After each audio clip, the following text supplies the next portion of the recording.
Good morning. आज हम BA part third के संस्कृत साहित्य में श्रीमद् भगवत गीता के अध्याय संख्या 2 के विषय में पढ़ेंगे।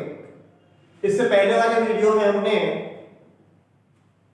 अध्याय 2 के 12 श्लोक तक अध्ययन कर लिया था। आज हम इसके 13वें अध्याय श्लोक को विषय में देखेंगे। अभी तक इसमें जो भी स्थिति थी, मतलब दोनों पक्षों में युद्ध हो रहा था। दोनों पक्षों में जब युद्ध हो रहा था तो युद्ध की स्थिति बन चुकी थी। एक तरफ कौरवों की सेना थी और एक तरफ पांडवों की सेना थी। दोनों सेनाओं के मध्य भगवान श्री कृष्ण का रथ था। अर्जुन उस रथ पर बैठा हुआ था। भगवान श्री कृष्ण अर्जुन को समझा रहे थे। क्योंकि अर्जुन ये कह चुका था कि प्रभु मुझे युद्ध नहीं लड़ना है। जब उन्होंने ये कह दिया कि मुझे युद्ध नहीं लड़ना था, तो उस स्थिति में भगवान श्री कृष्ण ने उसे गीता का ज्ञान दिया। और उसी क्रम के अंदर हम आत्मा के विषय को पढ़ेंगे। आज हम आत्मा के विषय में बताता है कि जब वो अर्जुन से कहते हैं कि भाई आज आप वो पहले भी थे और उससे पहले भी थे और भविष्य में भी थे और मैं भी इसी प्रकार से रहूंगा, ये सब जो लोग हैं वो भी इसी प्रकार से होंगे। तो उन सब चीजों के नित्यता का आभास कराने के लिए अर्जुन को भगवान श्री कृष्ण अगले श्लोकों के विषय में बता रहे हैं। वो क्या कहते हैं? श्लोक है देहिनो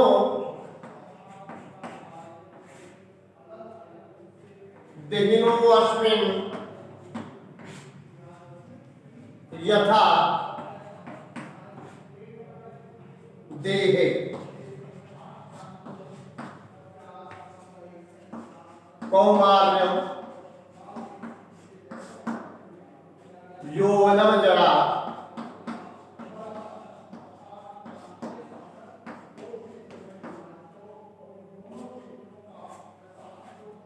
तथा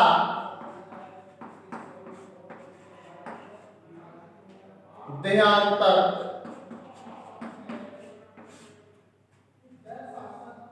प्राप्ति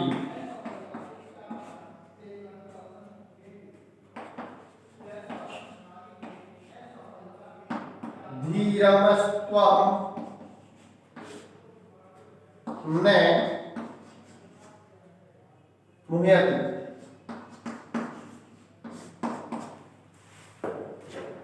देखिए क्या कहना चाहता है यहाँ पर भगवान श्री कृष्ण आत्मा के विषय का ज्ञान कराते हुए कह रहे हैं अर्जुन को कि देहिनो अस्मिन् यथा देहि कौमारं यौवनं जरा तथा देहांतरं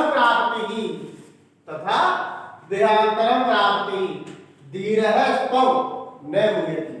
मतलब धैर्यवान लोग इस विषय में कोई भी मोह नहीं रखते हैं। किस विषय में? किस विषय की बात कर रहे हैं भगवान?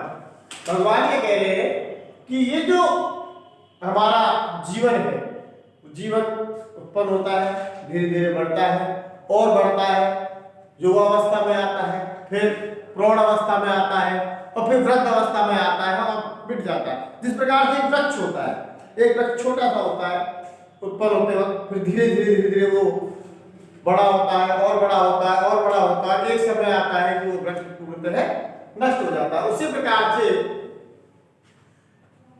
दो चीज होती है। एक होती है देह मतलब शरीर, एक होती है आत्मा देहिनी जिसको कहते हैं। अश्विन देहिनो, इस देहिनी में, इस आत्मा में यथा माने जैसे देह माने शरीर में कौमारं यौवनं जरा, कौमार्य अवस्था, युवावस्था और वृद्ध अवस्था, इस आत्मा के जो रूप है, इस शरीर के अंदर जब आत्मा प्रवेश करती है तो सबसे पहले व्यक्ति बचपन में आता है, फिर कौमार्य अवस्था में आता है, फिर युवा अवस्था में आता है, फिर जरा अवस्था में आ जाता है। उसी प्रकार से देह में भी ये सब चीज होती है। देह जो शरीर है वो धीरे धीरे बढ़ता है, उसके बाद में वृद्ध अवस्था प्राप्त करके वो पूर्ण रूप से समाप्त हो जाता है। जीवात्मा के इस देह में, देहिनो माने जीवात्मा, देहिनो माने जीवात्मा, तो अस्मिन् माने इस जीवात्मा में यथा माने जैसे देही, देही माने शरीर में, देह में कौमारम यौवनम जरा, कौमार्यावस्था युवावस्था और वृद्ध अवस्था होती है, तथा माने वैसे ही दूसरे शरीर की प्राप्ति होती है। देहांतरम, देह के पश्चात प्राप्ति, प्राप्ति होती है किसकी? दूसरी देह की, अर्थात एक देह को छोड़कर आत्मा दूसरे देह में प्रवेश कर जाती है। धीर है व्यवसाय का विसर्ग हो जाएगा, और धीर है माने धैर्यवान, तब माने उस, तब माने तुम्हारे, न माने नहीं, मुझे माने मोहग्रस्त होते हैं, अर्थात धैर्यवान व्यक्ति उस विषय में मोहग्रस्त नहीं होते हैं। इसको हम एक बार अंदर में देखेंगे पुस्तक के अंदर से। देहिनी अस्मिन् देहे यथा, देहिनी माने देह अर्थात जीवा, अस्मिन् देहे इस शरीर में, यथा माने जैसे, कौमार बालकपन, यौवनम जरा युवावस्था और वृद्धावस्था होती है, मतलब जब व्यक्ति पैदा होता है।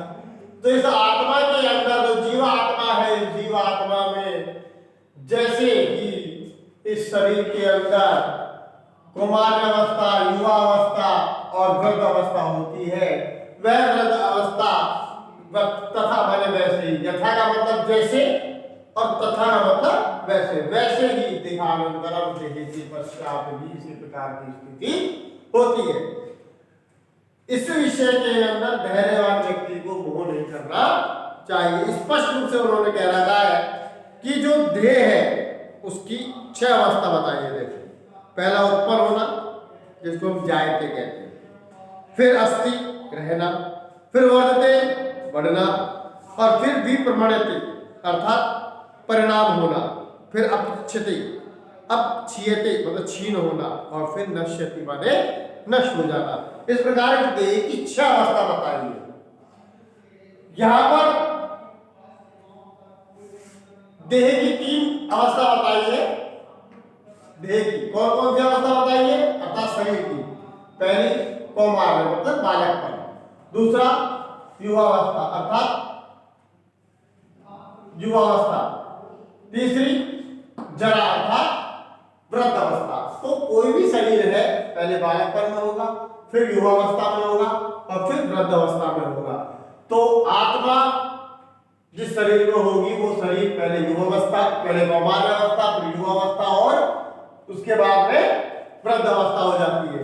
तो उसके वृद्धावस्था के बाद में वो नष्ट हो जाता है, और नष्ट हो गया उसके पश्चात वापस वह शरीर उत्पन्न होता है, और देह के बाद में वही स्थिति बार-बार क्रम लेती रहती है। इसलिए आत्मा का चक्र चलता रहता है। इस विषय में धैर्य धीरम बने धैर्यवान व्यक्ति कभी भी मोह नहीं रखते हैं, मोहग्रस्त नहीं होते हैं। इसलिए भगवान क्लियर कर देना चाहते हैं कि अर्जुन तुम्हें मोह करने की आवश्यकता नहीं है। क्यों? जिस प्रकार से वृक्ष होता है, वृक्ष छोटा सा होता है, धीरे धीरे बढ़ता है और बड़ा होता है और बड़ा होता है, एक दिन वो पूर्ण नष्ट हो जाता है। उसी प्रकार से ये देहिनी अर्थात ये जो आत्मा है जिस शरीर में जाती है वो शरीर धीरे धीरे युवा हमारे अवस्था में आता है, उसके बाद में युवा अवस्था में आता है, उसके बाद वृद्ध अवस्था में आकर नष्ट हो जाता है, और फिर वही क्रम वापस चलता है। वैसे ही देहानंतरम प्राप्ति मतलब देह के बाद भी वो उसी प्रकार से प्राप्त करता रहता है। ये आत्मा का चक्र चलता रहता है। इसमें धैर्यवान व्यक्ति कभी भी संकोच नहीं करते, दुखी नहीं होते। कहने का तात्पर्य आत्मा अमर है, आत्मा को ना तो कोई मार सकता है ना कभी मरती है।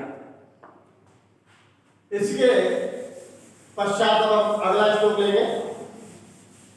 यहां से हमने कह दिया कि आत्मा जो है वो पूर्ण रूप से मरती नहीं है और क्रम रूप में चलती रहती है।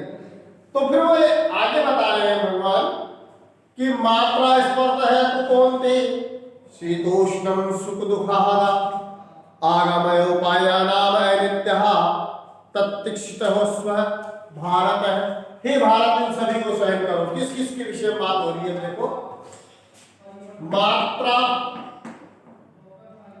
स्पर्शत्व। पुस्तक अभाव में इस लोगों को बोर्ड पे लिखना पड़ रहा है।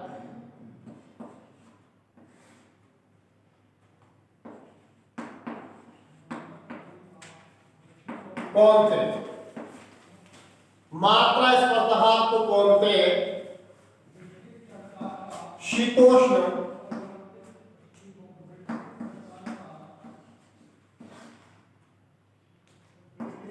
सुख दुख।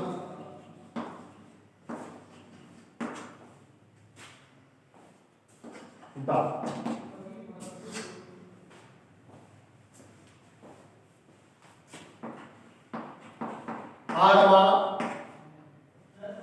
अपायन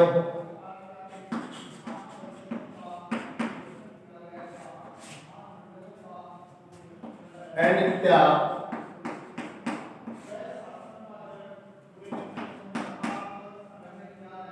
का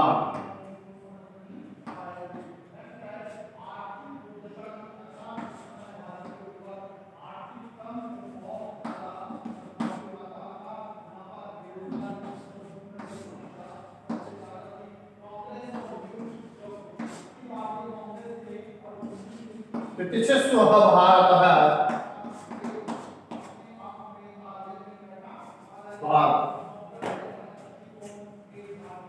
मात्र स्पर्श है तो कौन थे। अब क्या बात आ रही है कि भाई शरीर जो है वो पहले कौमार्य अवस्था में आता है, फिर उसके बाद में युवावस्था में आता है, उसके बाद में फिर वृद्ध अवस्था में आ जाता है।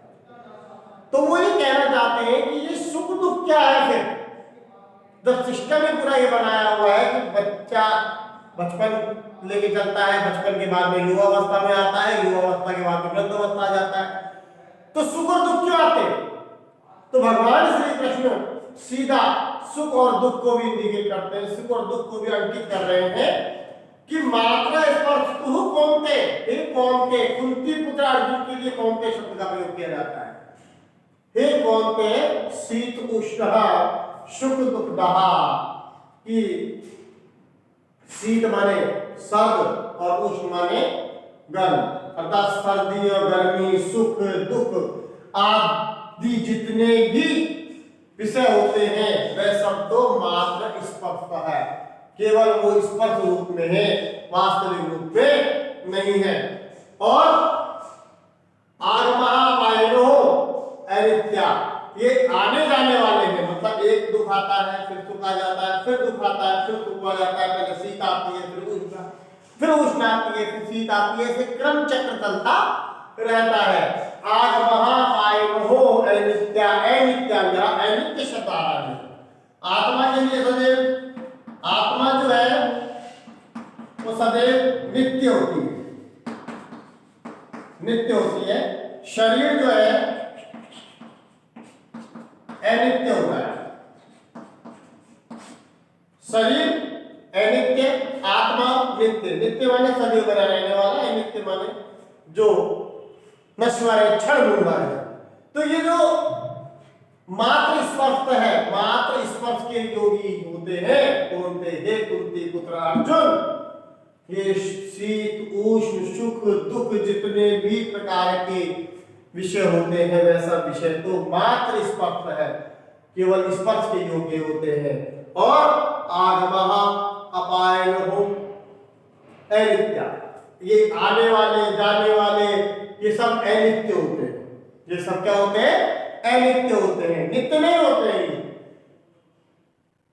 तान माने उन सभी को, ये तान शब्द है, तान माने उन सभी को। तितिक्षस्व सहन करो, सहन करो,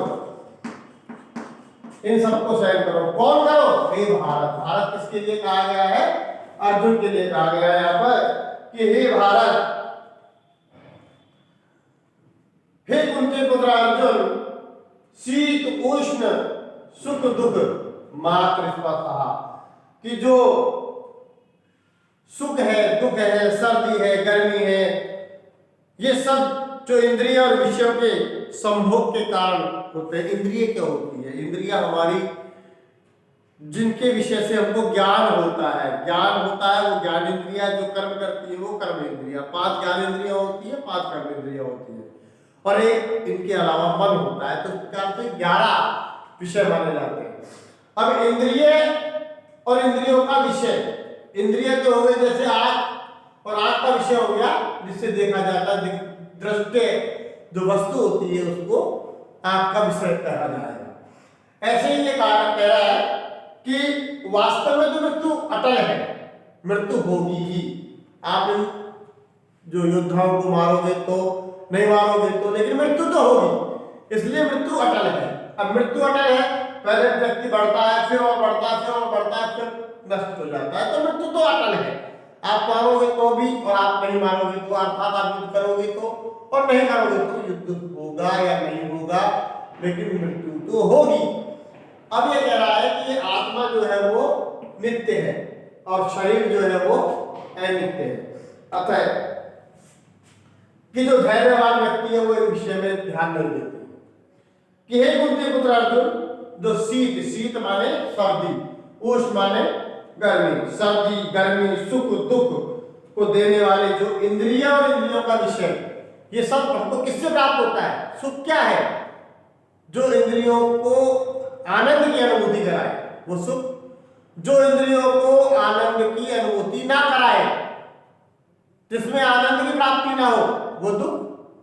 तो इस प्रकार से सुख और दुख, शीत और उष्ण, ये सब किसके विषय हैं? ये सिर्फ इंद्रियों के विषय हैं। तो इस विषय के लिए आने जाने वाला मान करके, अनित्य मान करके इनको तुम सहन कर लो, ये कोई बड़ी चीज नहीं है, इनको आपको सहन करना पड़ेगा। इसलिए उन्होंने कह दिया कि ये जो सर्दी गर्मी सुख दुख ये जो भी है वो इंद्रियों के विषय है, और ये क्षण भंगुर है, अनित्य। क्षण भंगुर माने कुछ समय के लिए ही रहने वाले, अनित्य है। इसलिए हे भारत तुम उनको सहन करो। आगे क्या कहना चाहते हैं? अगला श्लोक है, मतलब आत्मा को नित्य बताया देखो, और शरीर को अनित्य बताया है, और आत्मा और शरीर के मध्य में जो सुख दुख जितने भी विषय होते हैं, इन सबको इंद्रियों और विषयों का ही चक्र बताया है कि जो इंद्रिया है वही सुख और दुख का अनुभव करती है। अगले श्लोक में देखेंगे हम,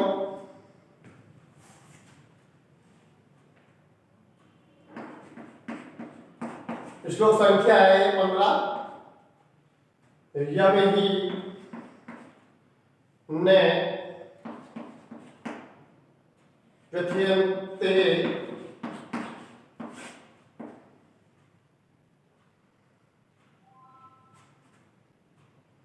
प्रथयन्ते एते, एते का देंगे पुरुषम,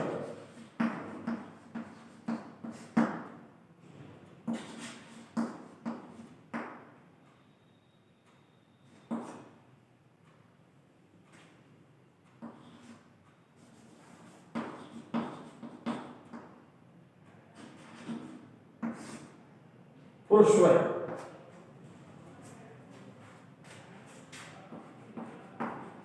सम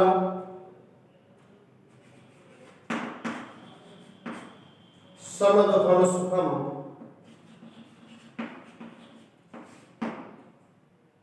धीरम सो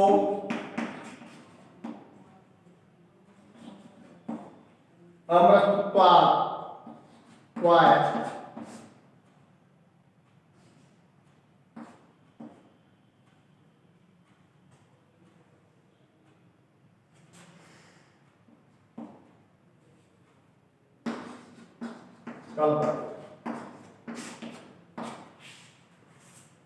यमने पुरुषम पुरुषस्वः समदुःखम सुखम धीरम सो अमृतत्वाय कल्पयते। अर्थात हे पुरुष है, अर्थात हे पुरुषों में भी श्रेष्ठ, हे पुरुषों में भी श्रेष्ठ पुरुष है, हे पुरुषों में भी श्रेष्ठ।